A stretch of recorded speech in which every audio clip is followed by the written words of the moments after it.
नमस्कार मेरा सम्पूर्ण टिकटक मित्र आमा बुबा दाजुभाइ तथा दिदीबहिनी सबैले भिडियो अन्तिमसम्म हेरेर लाइक कमेन्ट सेयर गरिदिनु होला धन्यवाद। यो भिडियोलाई अन्तिमसम्म हेरेर लाइक कमेन्ट सेयर गरिदिनु होला।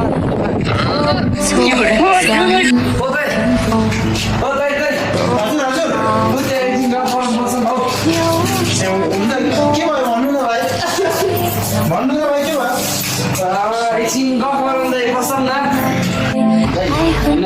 अस्ति एउटा भिडियो चाहिँ भाइरल भइसक्यो केमा टिकटकमा हो। देख्छ होला नि त हिँड्नु न।